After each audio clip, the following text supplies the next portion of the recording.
Dobrodošli še v zadnji epizodi po mojem 17-dnevnem potovanju po Združenem kraljestvu.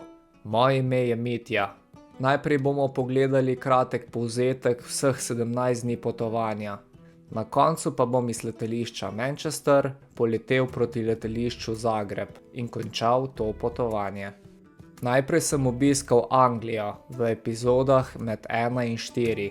Ogledal sem si od mesta London do kamnitih krogov Stonehenge. Nato sem od epizode 4 do 6 obiskal Severno Irsko. Na koncu sem pa za piko na i med 6. in 16. epizodo odkrival lepote Škotske. Angleži so zelo prijazni, vendar se jim na vsakem koraku nekam mudi.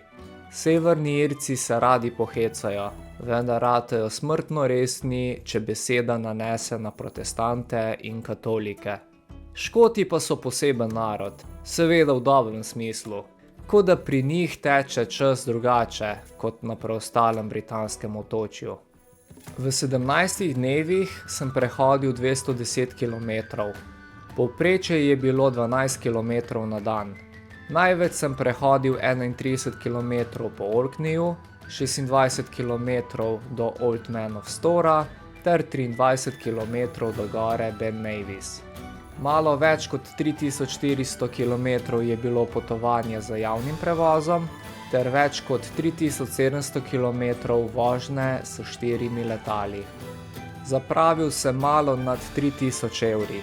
Na začetku je bil sicer cilj 2000 evrov, vendar sem kmalu ugotovil, da bom ta znesek presegel. Presenetljivo nisem rabil niti enkrat gotovine.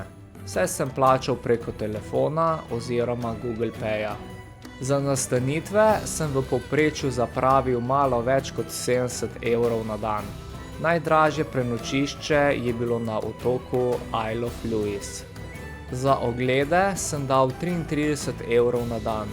Najdražje me je prišlo v drugem dnevu, ko sem zasebno obiskal stoječe kamne Stonehenge.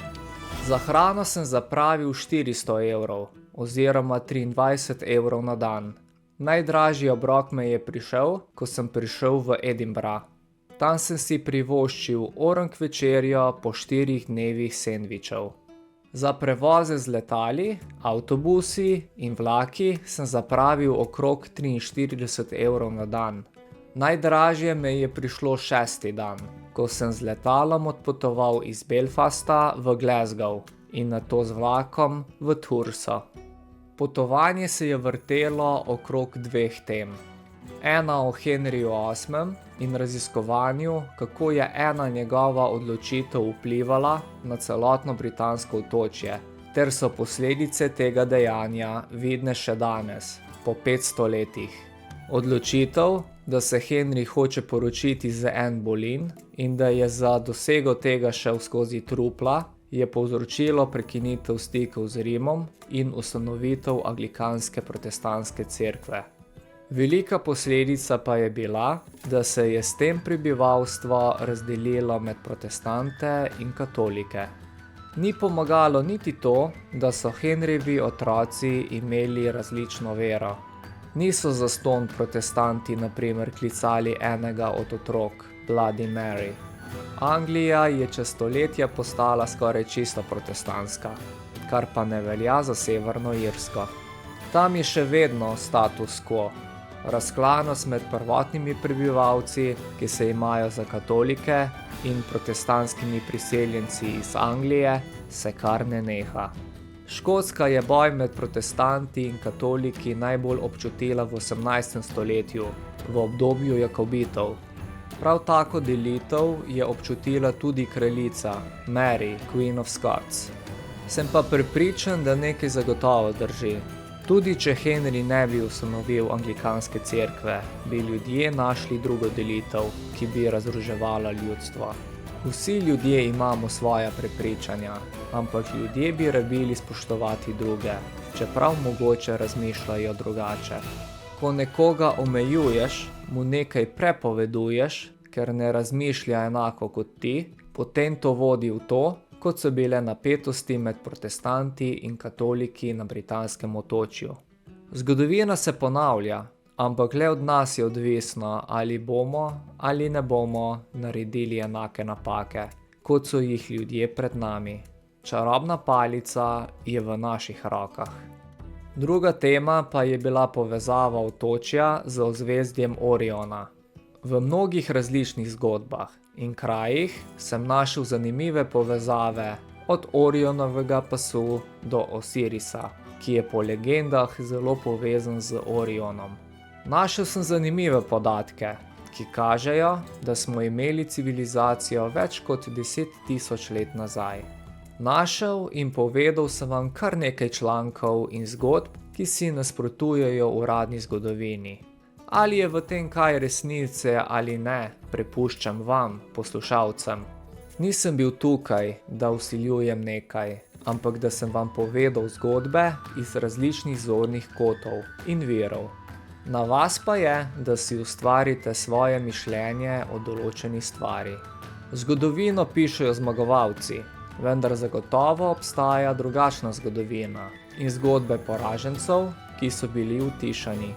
In ta zgodovina in zgodbe gredo na žalost največkrat v pozabo. Resnica ne obstaja, obstajajo samo interpretacije te resnice, ki je seveda odvisna od zornega kota gledanja. Dober primer je na primer predmet na sredini sobe. Odvisno, iz katerega dela sobe gledaš ta predmet, ga boš drugače opisal. Za tiste, ki vas zanima povezava ozvezdja Orion in drugih ozvezdij na slovenskih tleh, vam priporočam knjigo od Patra Gržana Zvezdne poti, kakor na nebu, tako na zemlji. Čisto so me prevzele zgodbe in folklora iz britanskega otočja. Užival sem v pripovedovanju teh legend in zgodb. Mislim, da o poslušanju le-teh drugače doživljaš kraje. Se mi zdi, da se bolj poistovetiš s temi kraji. Najboljša legenda mi je bila o Piktih, zgodba pa o Meli in Trovu. Obdelal sem kar nekaj zanimivih tem. Učili smo se škotsko gelščino, poslušali škotsko glasbo in obdelali kar nekaj zanimivih kontraverznih tem. Upam, da se vam te kraje približal do te mere, da ste občutili, kot da ste bili sami na tem potovanju. Obstaja pa še zadnje dejanje, slovo od britanskega otočja ter odhod iz letališča Manchester na letališče Zagreb.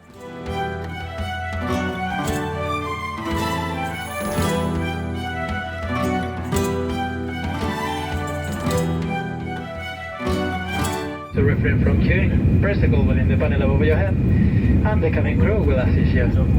But for now, we invite you to sit back, relax, and enjoy the flight.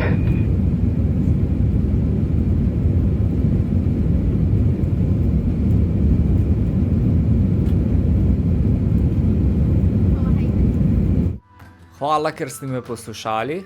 Upam, da sem vam polepšal kakšen dan ali večer. Jaz sem zelo užival v izdelavi teh epizod, kljub temu, da sem moral precej iti iz svoje cone udobja. Nasvidenje.